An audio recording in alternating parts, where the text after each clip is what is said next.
Zoe, I had a realization yesterday that genuinely upset me. I was sitting down to finally read a book, just for pleasure, and I immediately felt this intense, visceral anxiety that I wasn't being productive. Oh, Lena, that is the most perfect, painful description of the modern condition. The fact that genuine rest, pure leisure, now triggers a professional panic attack. That's the core of the toxic side hustle myth. It is! I'm already working 50 hours a week in a high stress academic role.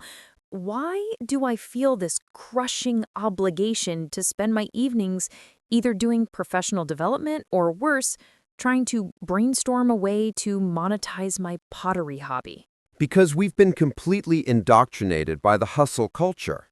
The idea that you are not valuable unless you are producing, optimizing, and financially growing at all times. It's a system designed to make us feel perpetually inadequate. It's relentless. It's not enough to have a fulfilling job.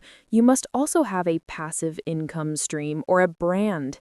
We've replaced the human need for rest with the capitalistic need for revenue generation. Exactly. The side hustle was originally framed as a liberating tool, a way to build a financial cushion or pursue a creative outlet.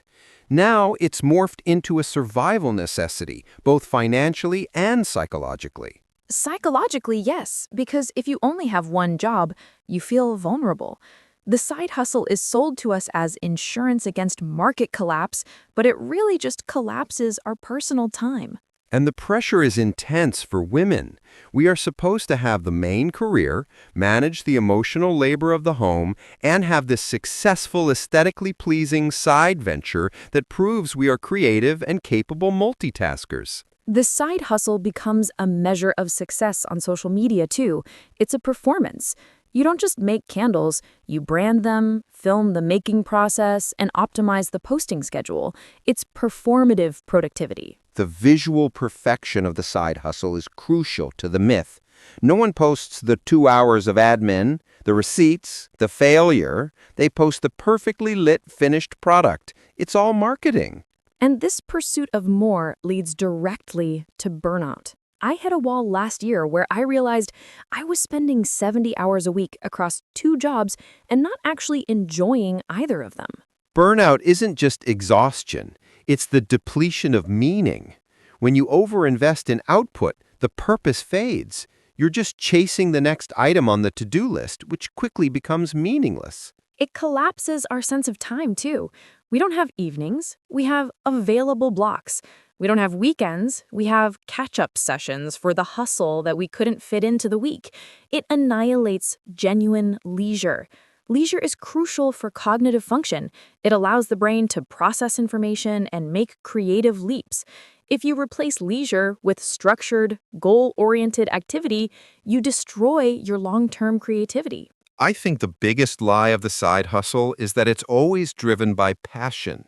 Often, it's just driven by financial anxiety that our main salary isn't enough to afford the life we're told we should be living. That is the core issue.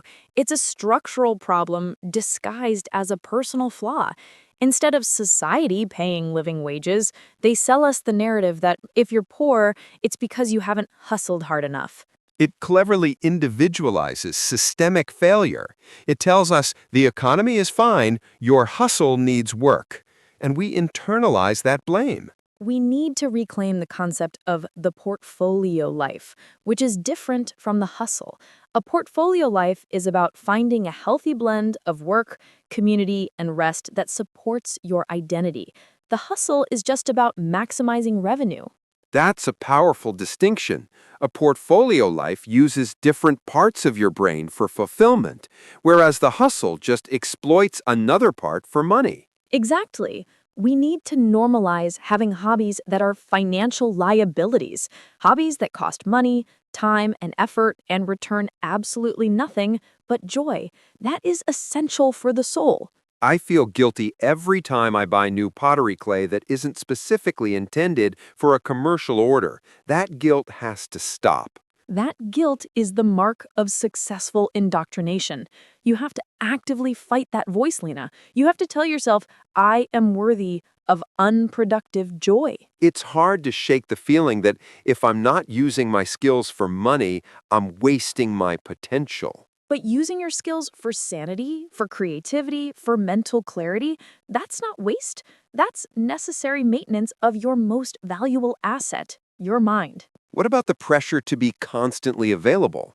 That's part of the hustle, too.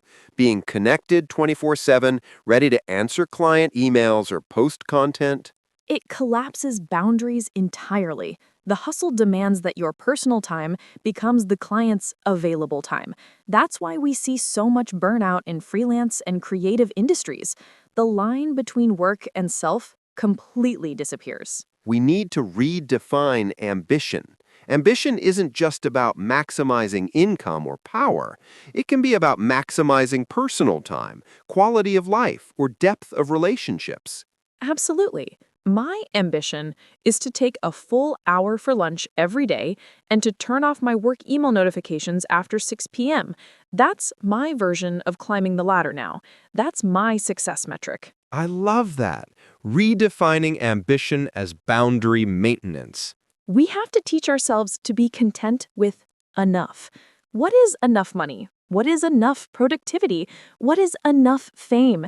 The hustle culture thrives on convincing us that enough is always just one more project away. It's a continuous moving goalpost, and we sacrifice our actual lives, our rest, our time with friends, our quiet contemplation in pursuit of a goal that constantly recedes.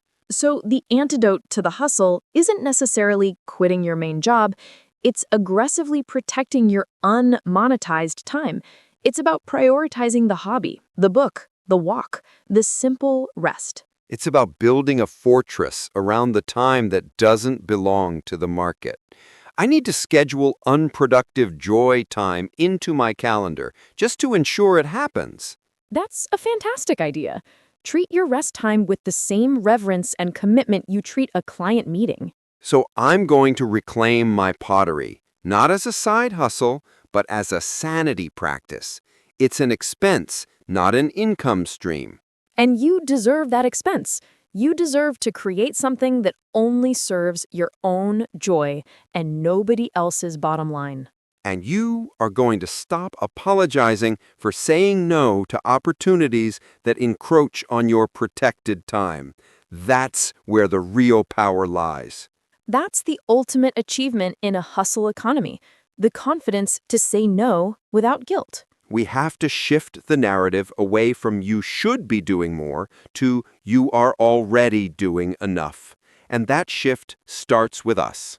Agreed. Let's make a pact to share our failures in productivity and celebrate our successes in rest. That's the real rebellion. I'm in. Cheers to aggressively unproductive joy. Cheers to that. Now, let's turn off these mics and actually take a proper break.